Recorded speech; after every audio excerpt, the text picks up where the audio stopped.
Bom, pessoal, obrigada pela oportunidade de estar aqui. É sempre muito legal compartilhar essas visões.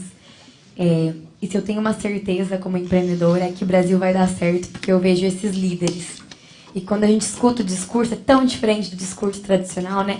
Todos eles colocando a inovação como algo core, não como algo adjacente. A sustentabilidade, assim, né? A tecnologia, a sustentabilidade não pode ser um departamento dentro das nossas empresas, ela tem que ser a base de tudo aquilo que a gente faz, né? E permear aquilo que a gente está traçando. Eu também adoro ver o foco no usuário, que é uma coisa que me preocupa quando a gente fala de ciência e tecnologia. Desenvolver tecnologia por desenvolver tecnologia, fazer pesquisa porque quer ser pesquisador e não estar olhando os problemas que a gente tem para resolver e trazendo aplicabilidade para a ciência. Que essa também é a minha história, e eu acho que foi aí core na transformação e na resolução e que levou essas empresas a estarem onde está. Eu sou filha de produtor rural, então eu cresci muito perto do problema, né, no interior de Minas Gerais, conhecendo a dificuldade que é de tomar a decisão no campo. Muito baseada na intuição, muito baseada no vizinho, né, e sabendo que tem sim muita tecnologia.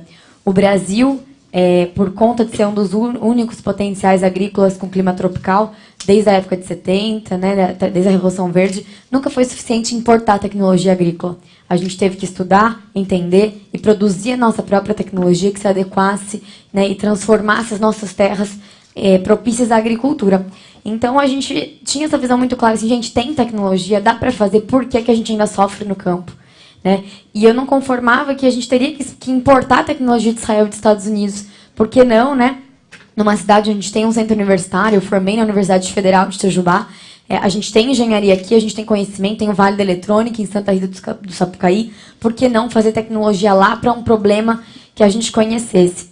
E aí vários deles repetiram também uma coisa que me tocou muito, que é a ambição. A gente tem pouca ambição no Brasil. A quantidade de pessoas que vêm falar para mim que eu não deveria estar fazendo o que eu estou fazendo, ou que eu não tenho que exportar porque o mercado do Brasil é grande o suficiente, é muito grande. Por que não? Por que eu não posso ser a maior do mundo?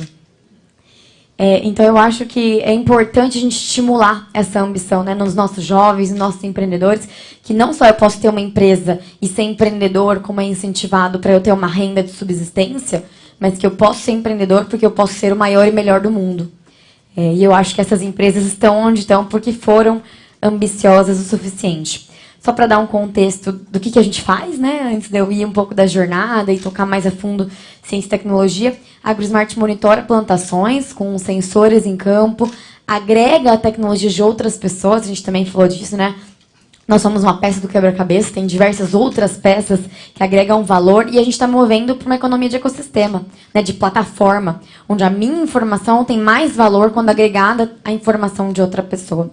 Então, nós temos mais de 30 parceiros, entre drones, imagens de satélite, outros tipos de sensores, empresas de maquinário, onde a gente troca informação para trazer inteligência agronômica para a cadeia do agronegócio. Tanto para o produtor rural, onde a gente gera, por exemplo, recomendações de irrigação, previsão do tempo, previsão de doenças, até uma inteligência agronômica para o restante, né, desenvolvimento de genética. O Brasil é pioneiro em desenvolvimento de material genético para a agricultura, gestão de cadeias de suprimentos. Então, como que eu posso criar gestão de cadeias de suprimentos agrícolas sustentáveis, entender meu consumo de água, entender minha pegada de carbono, ajudar o produtor na ponta até resiliência climática, até usar essa mesma informação de novo para mitigar risco, né? Poder prover para o produtor rural um crédito mais competitivo, um seguro agrícola mais competitivo. Nós temos hoje 50 funcionários, 36 engenheiros, uns 4 PhDs e grande parte deles com mestrado, que é um outro gargalo. Eu acho que a gente tem muito pessoas bem formadas no Brasil que não têm emprego. E, ao mesmo tempo, tem diversas empresas, tem as startups, as inovações trazem e puxam esse capital intelectual. E estamos exportando aí para 9 países, mas com acordos de distribuição já em mais de 80 países. Inclusive Israel e Estados Unidos, que são referência em tecnologia. Nós somos também considerados um Tech Pioneer pelo World Economic Forum, que são as 61 empresas mais inovadoras do mundo. Nessa jornada, a gente teve muito apoio. Talvez um pouco diferente do tradicional. Não sou acadêmica, estudei administração, comecei pelo problema. E temos aí acesso a capital intelectual e estudei, mesmo que tem internet, né? Então a gente consegue aprender. o que eu precisava de inteligência artificial, de eletrônica, de agronomia, para poder entregar a solução. E no começo da minha jornada, eu tive muita dificuldade de ter acesso a recursos de fomento e a informação, porque eu não era mestranda e doutoranda. E para ter qualquer tipo de acesso, né, de FAPESP, FINEP, bolsas de pesquisa, você tem que ter um crachá. Então, eu acho que é importante a gente democratizar a ciência, né, quando a gente fala de movimento maker, de do it yourself, hoje, com a globalização, com a informação, com cursos, né, de MIT, Harvard abertos na internet, todo mundo pode fazer ciência e todo mundo deveria ter acesso a recurso para desenvolver ciência. Por outro lado, na minha universidade existia um incentivo ao empreendedorismo. É uma universidade que só tem cursos de exatas e administração, porque alguém lá dentro teve a visão de que não adianta eu ter ciência se eu não tiver alguém para levar essa tecnologia para fora. Então, a gente tinha, na época que o MEC tinha habilitações, um curso de administração com habilitação em empreendedorismo. E era forçado em todos os cursos da universidade ter aulas de empreendedorismo em todos os anos. Né? E isso eu encontrei 2 professores que me adotaram e falaram, não, a gente vai fazer o seu projeto, a gente vai fazer dar certo. Né? A universidade me mandou para eventos nos Estados Unidos, como o TechCrunch, South by Southwest, para criar referência. Eu acho que falta exemplo, falta referência. Muitas pessoas criticavam Ciências Sem Fronteiras. Eu não fiz o Ciências Sem Fronteiras, mas eu acredito muito no programa, porque traz referência. Então, os alunos vão para viajar, que bom que eles voltam com ideias, com conhecimento de diversidade, com conhecimento cultural, e trazem isso para o Brasil e colocam de volta em empreendedorismo. Se a gente olha os unicórnios brasileiros, todos eles estudaram lá fora, todos eles tiveram a oportunidade de ir e transferir conhecimento. E aí, pela Reuniversidade e o Centro de Empreendedorismo, eu consegui ganhar essa visão global, entender um pouco mais de referências. E a minha universidade tem uma parceria muito forte com o Sebrae. Então, eu não tinha acesso a PIP, né, ou nenhum outro tipo de bolsa, mas o Sebrae me deu o meu primeiro dinheiro de fomento, através do Sebrae Tech, para construir os primeiros protótipos de hardware. Então, foi assim que a gente construiu a primeira parte da rede de telecomunicação. Hoje, conectividade no campo é um grande gargalo. A AgroSmart consegue coletar dados no campo, mesmo sem internet, e foi com um recurso do Sebrae que eu consegui fazer isso pela primeira vez. Depois, o Sebrae me introduziu para a Apex. E a Apex tem sido uma apoiadora aí de longa data, de continuar nos deixando ser referência para outras pessoas lá fora e trazendo referência de volta para cá. Então, eu tenho representado muitas vezes o Brasil nessa linha de comunicar, porque não adianta a gente ser bom, a gente tem que contar para os outros, né? E o Brasil tem um estigma com sustentabilidade no agronegócio, e a Raízen está aí de exemplo, né? A Rafa apresentou. A Raízen é uma das empresas de agronegócio mais sustentáveis que eu conheço. E a gente tem que contar essas histórias lá fora. Então, a Apex foi uma outra interação que eu tive. Enquanto eu ainda estava nessas empresas, eu nem estava na AgroSmart. Eu tentei 3 projetos e quebrei antes desse, né? Então, a AgroSmart foi meu terceiro negócio, onde eu reencontrei o agronegócio. Os outros não foram em agronegócio, mas foram em IoT. Então, quando eu cheguei na AgroSmart, eu já tinha desenvolvido uma jornada em IoT para trazer isso para a minha raiz, que era o agronegócio.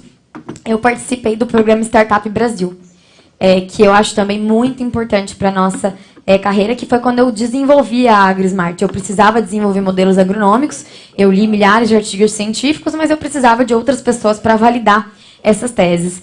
E o Startup Brasil é um programa que linkava R$200 mil em bolsas do CNPq com uma aceleradora privada. E essas bolsas nos ajudaram a construir os nossos algoritmos. Sobre a aceleradora privada, teve as suas partes interessantes. Eu acho que é interessante, foi como eu conheci Venture Capital. Né? É muito difícil sair de Itajubá e chegar num Venture Capital em São Paulo. Então, a aceleradora teve o seu papel. Mas, por outro lado, nós, como empreendedores, perdemos participação acionária na empresa muito cedo. Né? E as aceleradoras no Brasil ainda não têm um modelo saudável de troca ali do que elas investem com o que a gente tem de participação acionária. Quando a gente olha, por exemplo, o Startup Chile ou Parallel 18 em Porto Rico, eu acho que a gente ainda tem algumas coisas para aprender. O meu primeiro fundo de investimento foi o Fundo de Inovação Paulista, onde a gente fez uma rodada de seed money de $3 milhões. O Fundo de Inovação Paulista tem grande parte do capital público, de FINEP, FAPESP, Desenvolve São Paulo, que teve uma relevância da gente tirar um produto e conseguir consolidar isso em mercado. O professor falou ali na FINEP sobre o Vale da Morte, mas eu acho que esse conceito não é bem assim. A gente tem uma visão de que a gente precisa estar construindo recurso público para fazer P&D por 5 anos para depois ir para o mercado. Eu acredito que não, que a gente tem que lançar mais rápido, errar mais rápido o nosso produto e trazer o comercial junto com, para viabilizar, ver se tem mercado, não adianta só desenvolver a tecnologia ao mesmo tempo. Só que eu não passei do Vale da Morte. Então, de acordo com o slide que estava ali, tá, beleza, eu desenvolvi meu produto é bom pra caramba, melhor do mundo, então passei do Vale da Morte. Não, eu posso morrer a qualquer momento, porque eu não sou sustentável e porque eu sou ambiciosa e quero ser um unicórnio. Então, depois que eu tive um seed money, eu preciso de acesso de diferentes tipos, né? De dinheiro, de políticas que me apoiem, de governo fazendo lobby no exterior, porque eu tenho que vender a América Latina, depois o Brasil, depois a AgroSmart. Então, eu tenho que ter uma jornada muito maior para atrair capital e convencer de que eu sou boa, porque eu tenho que convencer que o Brasil é bom, que a América Latina é boa, antes de eu conseguir chegar em qualquer pessoa. E eu acho que falta muito, no próprio World Economic Forum, pouquíssimos brasileiros.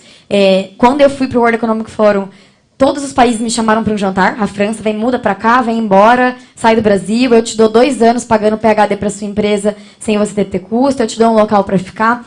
E eu acho que não teve nenhum apoio institucional do governo para mostrar, não, a gente também está fazendo a nossa parte, estamos aqui tentando, aprendendo, né, e se posicionar. Eu acho que a gente tem que dividir esse trabalho, não dá só para as startups e as grandes empresas, grandes exemplos, venderem o Brasil. Né, o Brasil tem que vender o Brasil para ajudar a gente com esse trabalho. E aí eu chego num gap, onde a gente não tem mais nada. Ninguém mais quer me ajudar.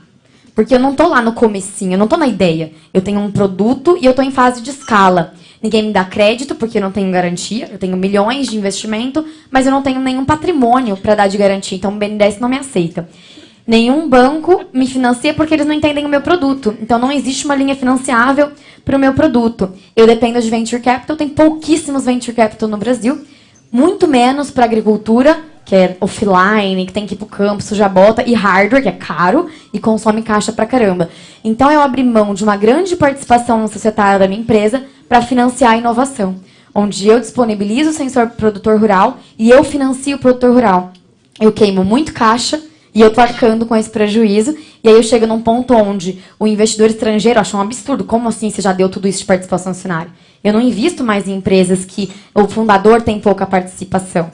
Eu não acredito que os venture capitals brasileiros pegam tanta participação de uma startup como a tua. Como que a gente vai resolver o problema? Então, eu chego num gap onde eu não tenho mais capital brasileiro, eu preciso do capital estrangeiro, eu não tenho apoio para conseguir o capital estrangeiro e nem nenhum outro mecanismo que eu poderia não ter gastado o meu dinheiro do equity se eu tivesse financiamento.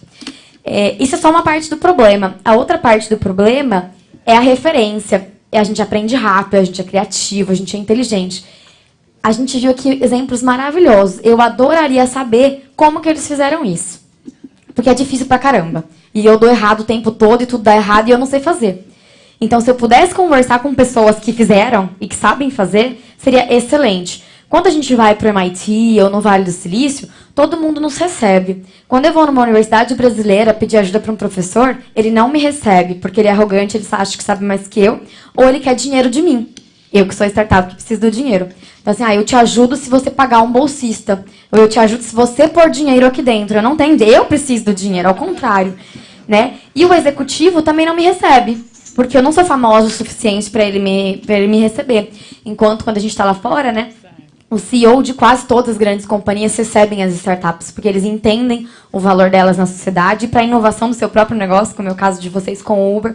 Isso é muito legal. Então, parcerias, né, como o governo, o banco, é importante para fazer, como o World Economic Forum fez com a gente, introduzir a gente num ciclo de executivos, fazer a gente ser recebido, ser ouvido e trocar experiência. Por fim, a gente tem a lei da informática, que eu acho bastante importante.